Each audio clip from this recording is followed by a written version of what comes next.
In this video, I'd like to tell you about the supplement Yucca Schidigera and some other foods that I'm feeding my chickens right now.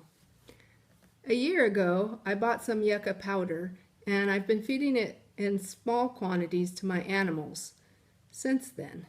Now I just found this brand, Desert Pure Yucca, and this one is much more reasonably priced.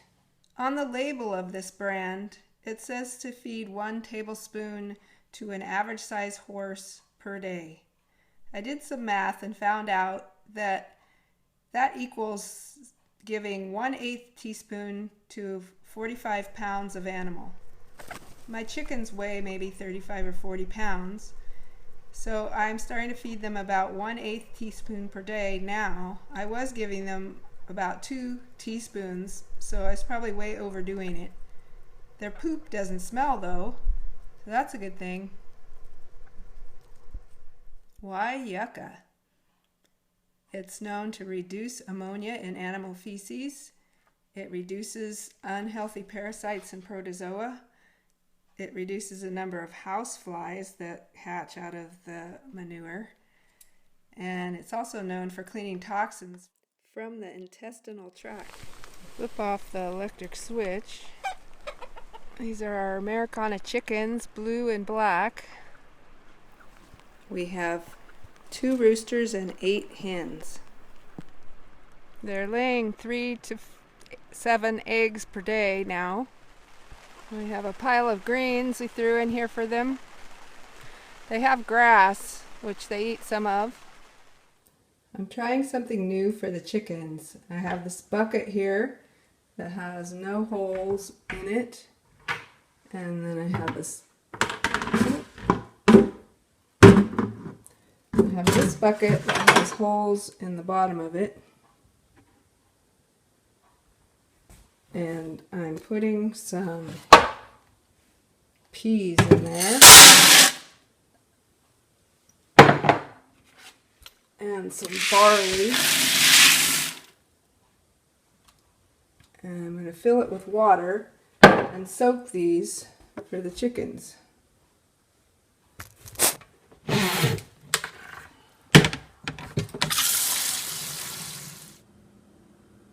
I have water in here now, and I'm going to soak this overnight and then rinse it twice a day for a couple of days, so hopefully they'll sprout. Then I'm going to feed them to my chickens. It's now the following morning. Now I can drain these peas and barley by just lifting it up and letting the water drain out of the holes in the bottom.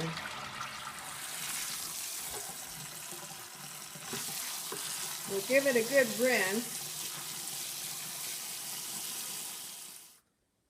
After I drain this for a bit in the sink, I'll put it back into this original solid bucket and let it sit in there. That bucket will catch any of the drips until this evening when we rinse it again. We have today's chicken treats here.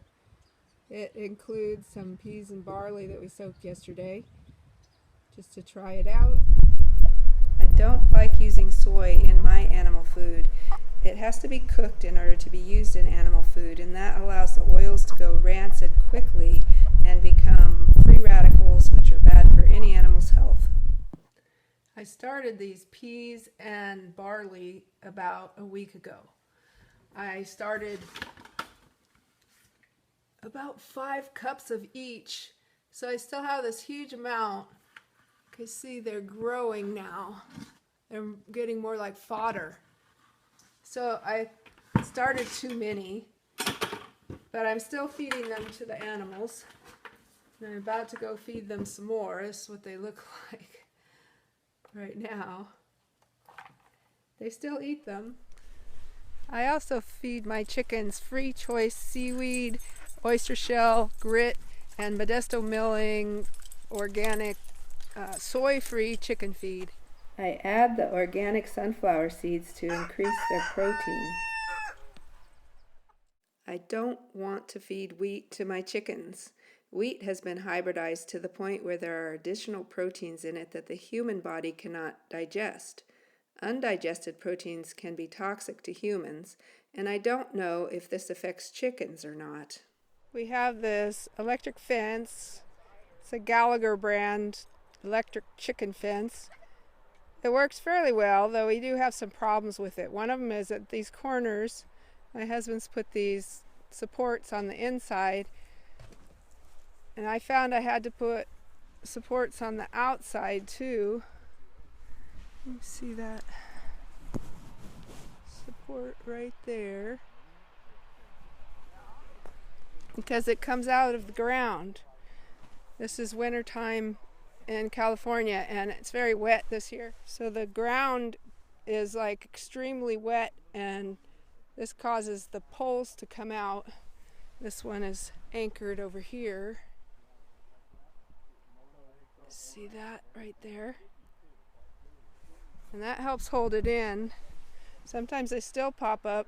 I don't use T-posts to support the corners because I can't get them in and out myself. Which the fence is more for keeping the predators out than keeping the chickens in, because they can fly out. Another problem that we have is that this fence kind of curls on the bottom and lays itself down on the ground. And that causes it to short out, and also it was causing it to kill frogs. So what we've done is cut this wire right here. We've cut the bottom wire, so this bottom wire is not hot anymore. And I think that has saved the lives of a whole lot of frogs. And toads. Also, in the summertime, we have to drill holes with a long drill bit to get the poles of this fence into the ground. If you enjoy our videos, please give us a like and subscribe. Thank you very much for watching.